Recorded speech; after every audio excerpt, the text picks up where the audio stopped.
How y'all doing? We back. You are live from my rainforest and officially talking with Big Fella. And as I said, Nashville is at a pivotal point. And, you know, I believe Nashville is the city of the 2020s. And this situation and election is going to determine what is going on in this city for the next 4-8 years and the leadership we're going to have. And we are so blessed and honored to have somebody that I love.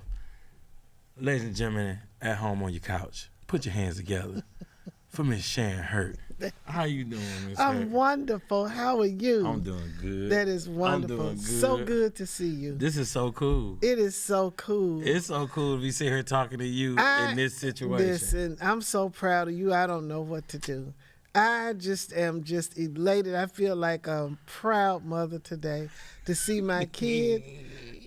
Look, at a proud mother and a proud grandmama, because I just found out that my middle daughter is pregnant with her second baby. Blessings. So I am just overjoyed and just to be here and how all the blessings are just continuously raining down on me. When was that? When you that first jazz and Blues Festival. Festival. The first one we played. The first one you played, I think, was like 2003.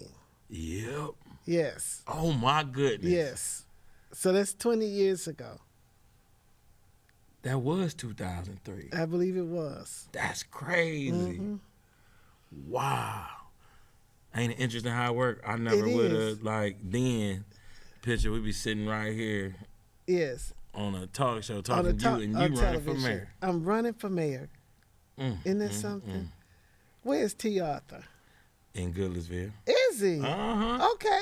Yeah. Mm-hmm. He's buff now. He is a weightlifter. What? Still make music, but he's like real strong. He look like a little mini superhero. Oh, wow. Yeah. I wouldn't know him. You hadn't changed. I know. You hadn't changed. I know. Yes. Mm-hmm. Okay. How we been doing this? I want to do it different than I know that y'all been doing all these debates and forums, and they ask y'all all the questions and give you the 60 seconds. Right. Want you to say it real fast. I just want to start out like we having a good conversation. It's perfect. Miss Sharon Hurt, you got brothers and sisters? I do. So I am the youngest. You the baby. I was the youngest of 7 kids. I've had 3 of my siblings to pass away, and I have 3 that are still alive. Yes. And you the young, you the baby. I'm the baby, but I'm the one that handle all the business, take care of everybody, and, just do it. But, I was premature when I was born. So I was fighting for my life when I was born. So I guess that's the reason why I continue to fight for everything right.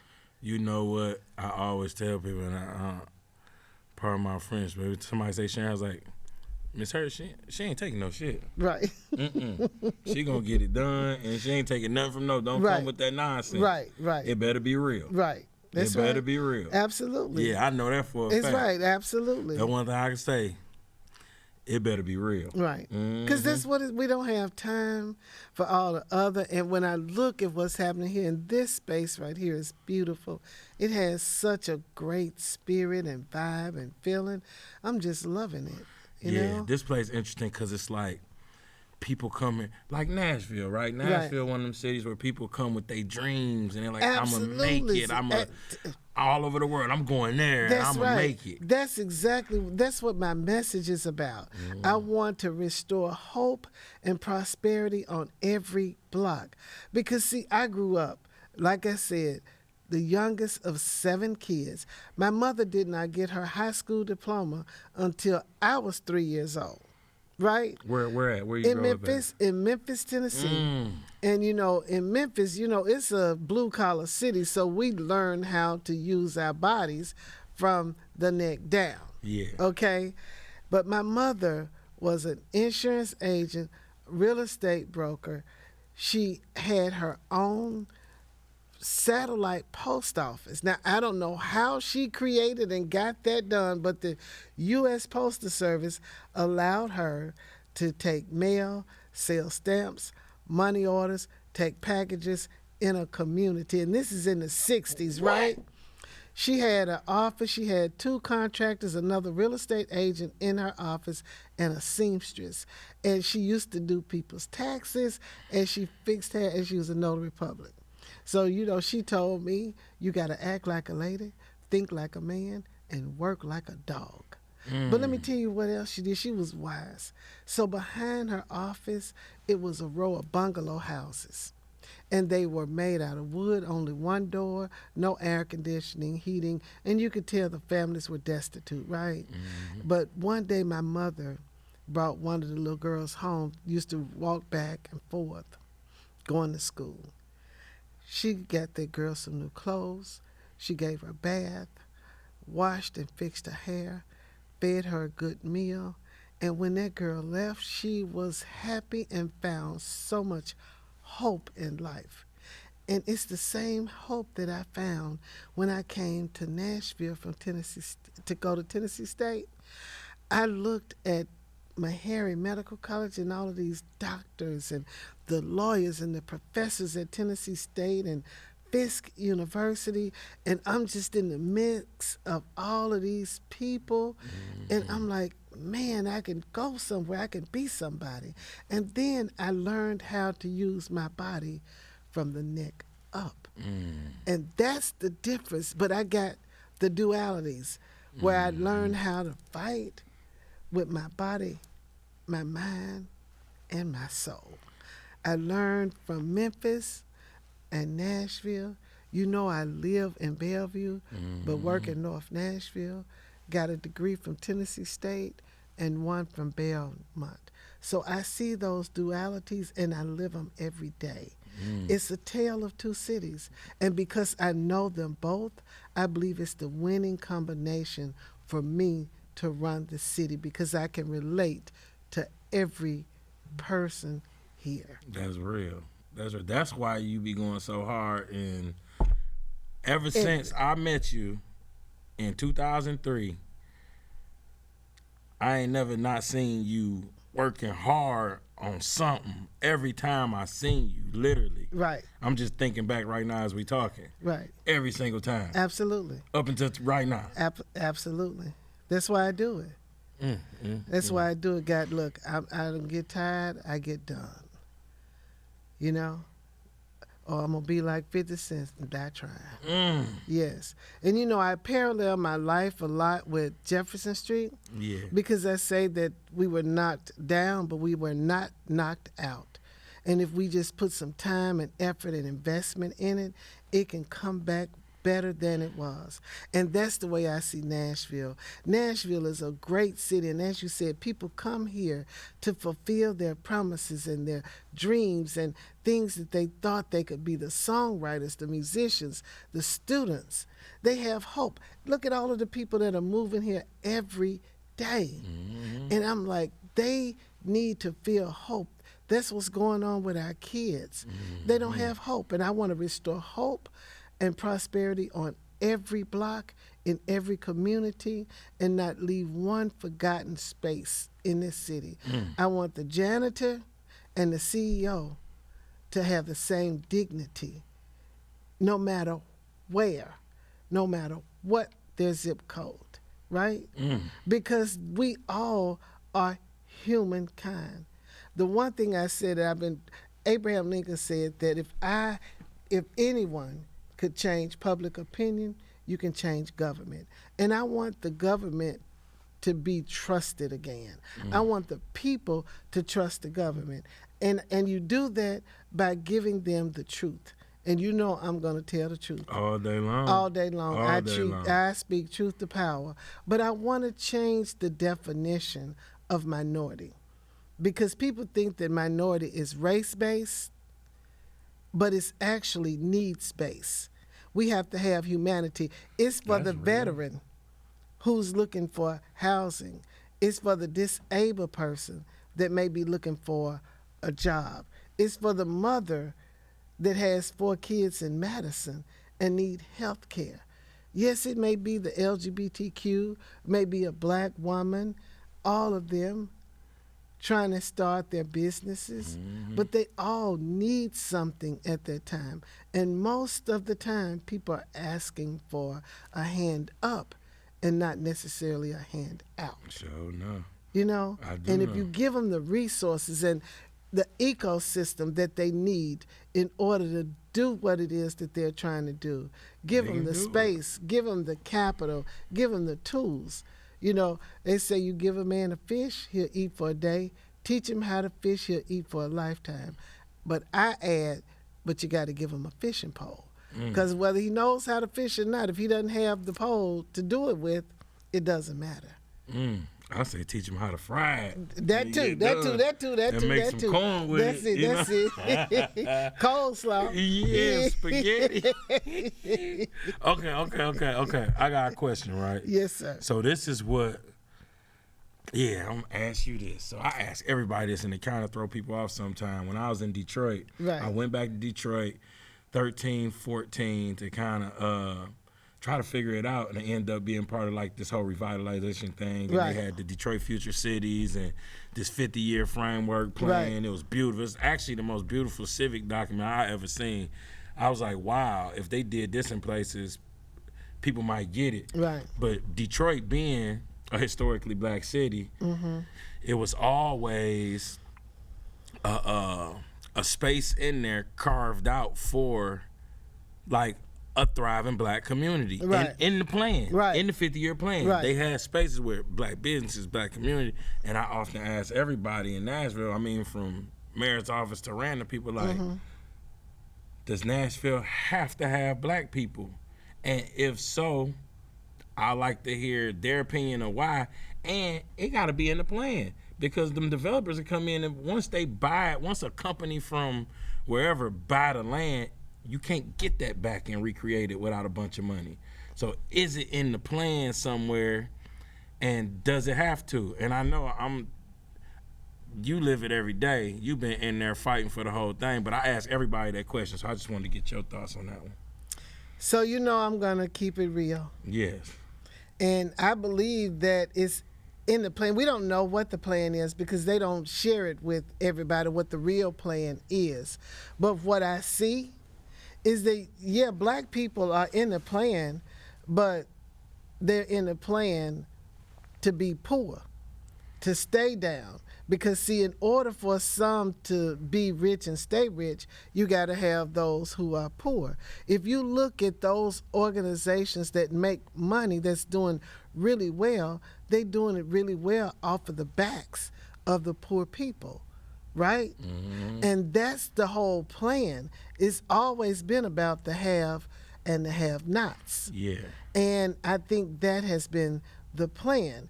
But because we are in an area, the Athens of the South, where you have some HBCUs, a lot of black people have come here, gone to school like we have, and we've stayed. So we're not on that lower end. We have become the working class and the middle class. And even some people have done so well that they are upper class. Yeah. But because of the plan, see, that's kind of like what happened with Jefferson Street.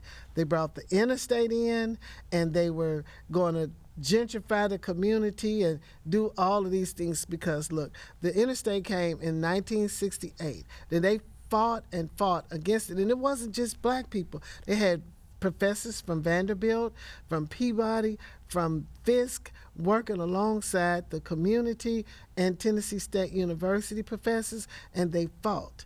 It went all the way to the Supreme Court, and they lost. So the interstate came in, and it tore the community up, a thriving black community.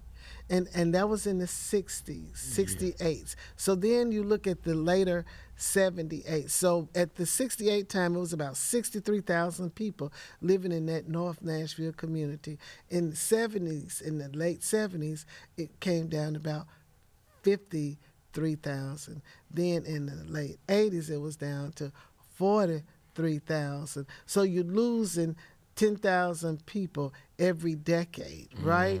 And then when you losing all of these people, you don't have folks that can go and support the businesses on Jefferson Street. So you start having vacant houses and land, and people going in, started using drugs, and all of those things started to happen. When that happened and it got to that point of, okay, so now here we are in the 90s, and we got about 23,000 people that's in this community, and we're still kind of suffering and So things. it's still that decline at 10,000. Yeah, still. it did.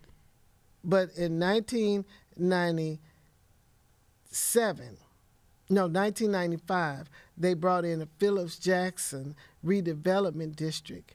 And in 1996 is when the Jefferson Street United Merchants Partnership was started. So these things came in to try to say, well, we're going to change this community around. And they got a grant, $35,000 grant from MDHA for JUMP. In those 3 years, 1997, 98, and 99. I came to JUMP in 1999. And because I'm from Memphis, I didn't see this rundown city. I walked the street and it felt like, man, this is a beautiful place. The history that we have here, all of these people. You mean Jimi Hendrix was here because he was at the army, in the army, and he was at Fort Campbell stationed there. Come over here, all of these clubs, these people doing. Oh, this is beautiful to me. I'm seeing a flourishing opportunity, right? So looking at all of these things that are happening, they had an intent to come in and take all of that.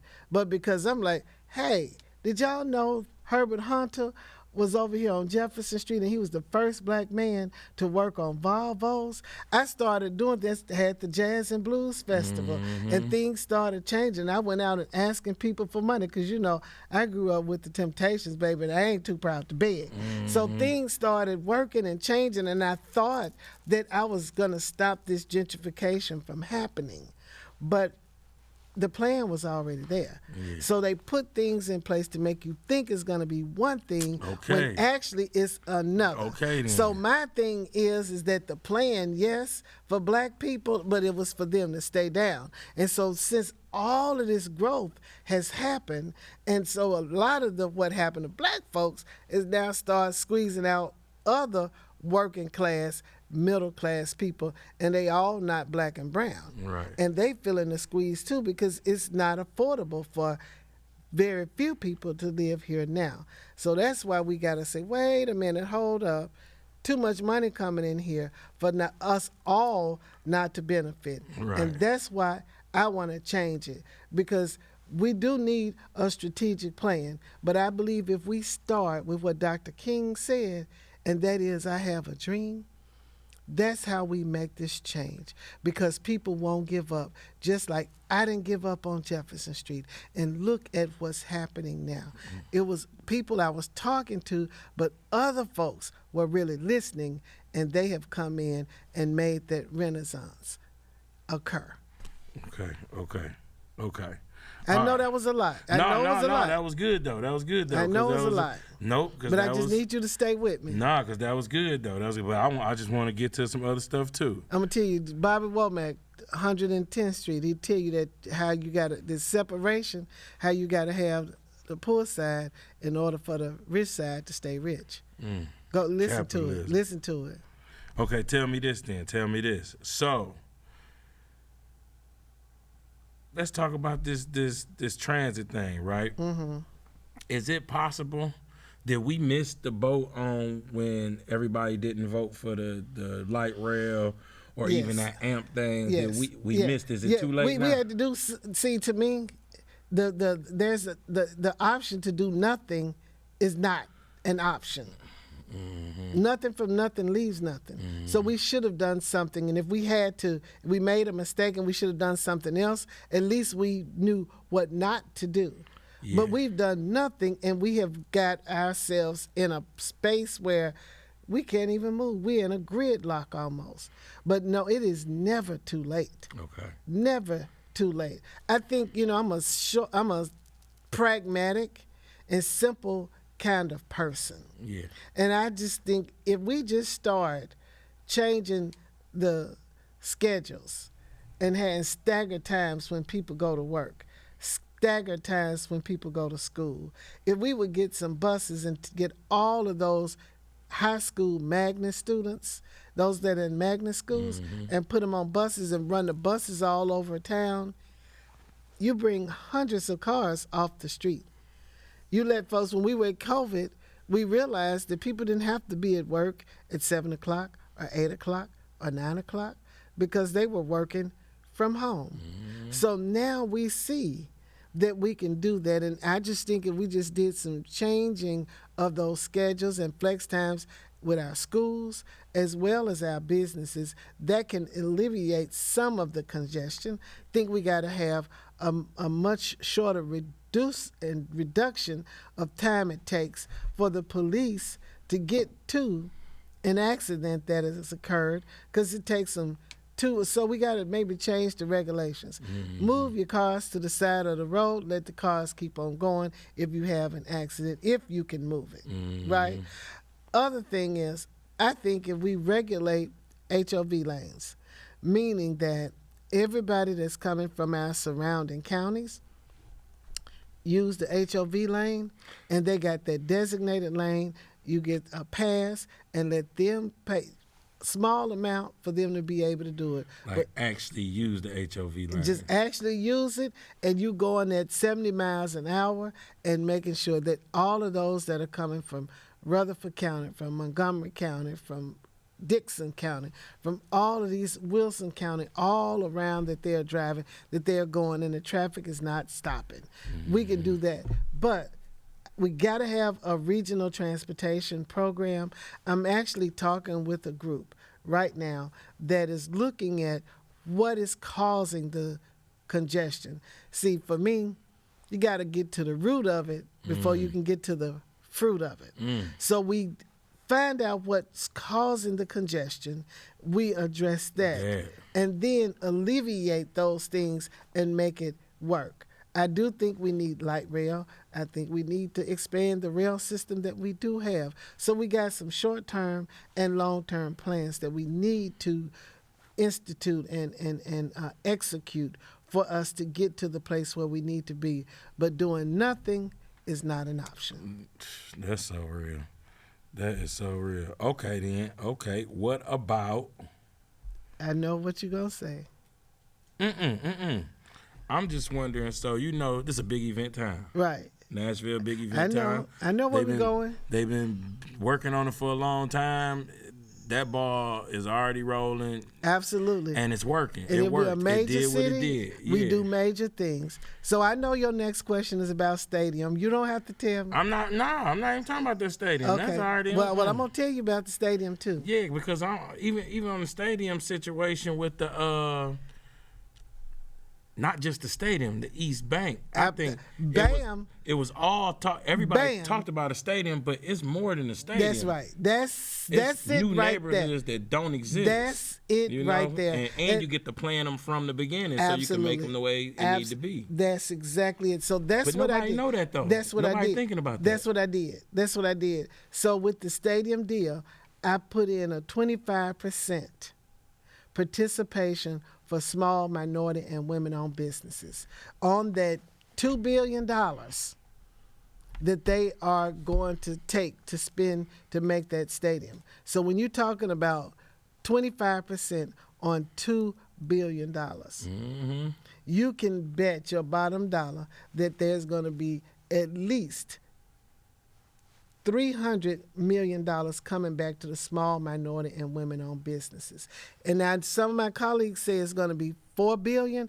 If it's $4 billion, that means $625 million is coming back to small minority and women-owned businesses. That is the money that can help with education, that help with the infrastructure, help us get the sidewalks, help us get the things that we need to get. Communities, people can make enough money to stay here. That's right. And if we already set that precedent with the stadium, when that East Bank deal comes through, which is going to be $20 billion, the same thing is going to have to go there, which means we're talking about billions of dollars, $4 billion, coming back to small, minority, and women-owned businesses. Don't nobody know that part. Ain't nobody even. I haven't heard any conversation. When they talk about the stadium, everybody just talk about the stadium. Right. But it's like, that's the whole. Absolutely. That's a whole new community. A whole new community. That's what it's all It's about. not really displacing nobody. It's just a bunch of parking lots. It's nothing right now. Nah, it's Right, interesting. and it's been vacant and underutilized. That's the thing about Nashville. We have, to me, had a lack of vision, and we have underutilized the land, one of our most valuable resources, and that's the land. And we got to do that. It's talk about being intentional and deliberate. If we got affordable housing, we need affordable housing. We got enough land to go out there and build it. We have the partnerships with people and make it happen. If we need to get rid of homelessness, make it a priority to go out there and get it done. Mm-hmm. That's what I'm about. We got to get it done. We don't sit back and talk about it, but just do it. Mm-hmm. We got to be like Nike and get it done. Mm-hmm. And I'm going to tell you about that East Bank. See, I think it's so much stuff going on about the East Bank and all of that with TSU and the state and all. If you keep on going around the East Bank, it's going to take you around to what? The West Bank, and I think that's where the real issue is. But that West Bank belongs to Tennessee State University, and Tennessee State University need to be the one to develop all of that so we can have our own space, as you said, when we talk about what we're going to do for the people who need it the most. That's why not one forgotten block we will have under my leadership. I'm going to make sure that everybody is taken care of, because a rising tide lifts all boats. And I know it, and I deal with it every day. I learned how to do this politic thing by living in Bellevue and seeing the differences and seeing the disparities. And, I just go to work to try to solve the problem. I believe the best solution is prevention. So if our goal and our dream is to be a musician, we're going to give our musicians places to live. If they want to be songwriters, we're going to give our songwriters, our artist spaces for them to be able to do what it is that they want to do. Places like this and what you have so you can do it, because this is what makes Nashville what it is. That's what make it what it is. The arts is what drives the tourism and make all of this happen, and we all can live a wonderful life. And that's what I want for this city. That's what it was divinely meant to be. It doesn't matter about the color or your zip code. It is for all people, and we got to think of it in a humane way and make it work for us all.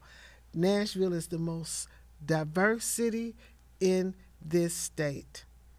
The culture has changed, but the politics have not. Nothing changes if nothing changes, and I am the change that this city needs. I love you. I love you, Miss Hurt. I love you too. Yeah, in real life. I'm going to do it for real. I'm going to tell it like it is and do it like it do. All right, y'all. This has been Talking to Big Fella, Miss Sharon Hurt. August 3rd, you make the choice. Peace.